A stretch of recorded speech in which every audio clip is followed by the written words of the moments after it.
A rectangular bar with a cross-section of 40 millimeters by 80 millimeters is subjected to a tensile force of 40 kilonewtons, as shown in the figure.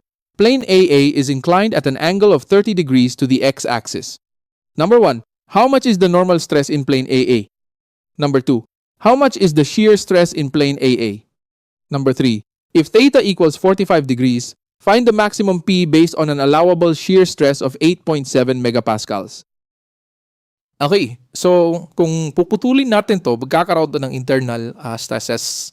Tanggalin natin yung upper part. By equilibrium, if that is P, this is still P. Ang goal natin is malaman kung anong force yung magkakos ng normal at shear stress dito sa plane na yan. Yan yung plane na tinutukoy natin. Remember that yung magkakos ng shear stress is the force that is parallel to the plane.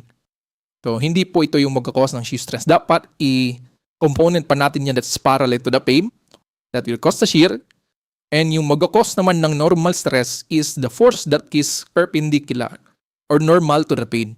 So that is the normal force. Okay, the cross section by the way is 40 millimeters by 80 millimeters.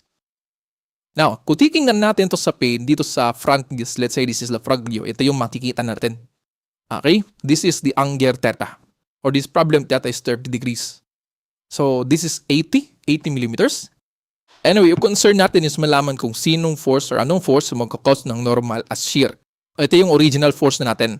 We want to resolve that one to components that is perpendicular and parallel to this axis. So, ito yung perpendicular to the axis or normal. Ito naman yung parallel to this axis. Okay, take note ha. If this is perpendicular and given that this line is angle theta from horizontal, diba, meron tayong relation yan. So, meaning, the perpendicular line will be angle theta from the vertical.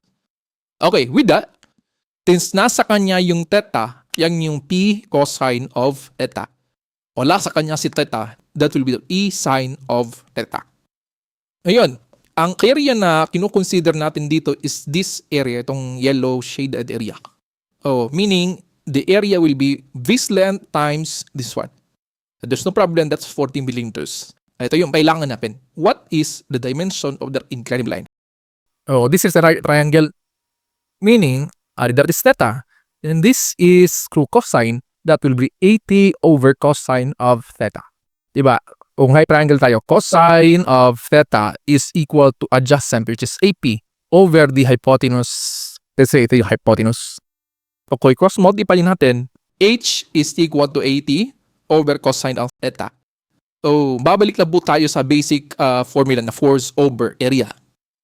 Okay, normal stress on the plane AA.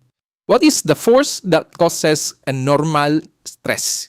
Or nag-cause ng normal stress is the P cosine of theta. Ito yung force. Okay, that's the force. Ang area naman natin, that will be this, let's say, if that is B. Kung ito yung tinawag kong B, tinawag lang B din, no? If this is D, B over D, that's D over cosine theta. That's the area of this yellow shaded portion. So, kung isimplify ko to, isisimplify ko na lang kung reciprocal natin, and this becomes, ito, tataas yan, no? Maupunta yan sa taas. This becomes P cosine squared theta over BD.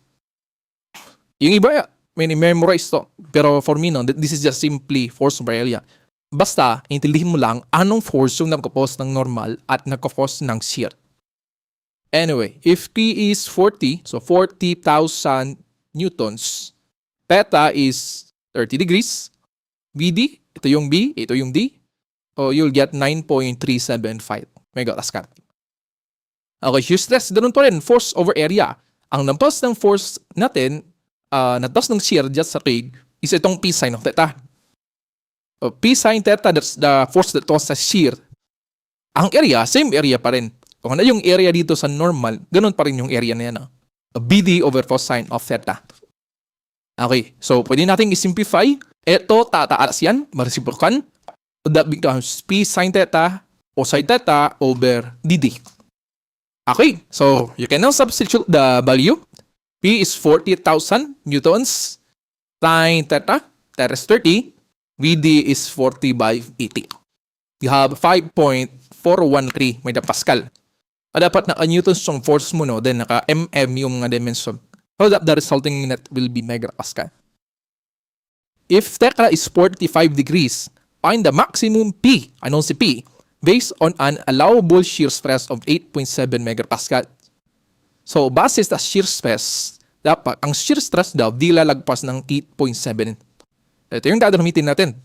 Ang shear stress dapat di lalagpas ng 8.7 megapascal. Very substitution lang, ang P yung anong dito, and theta is 45 degrees. Theta 45, 45, BB still 40 by 80.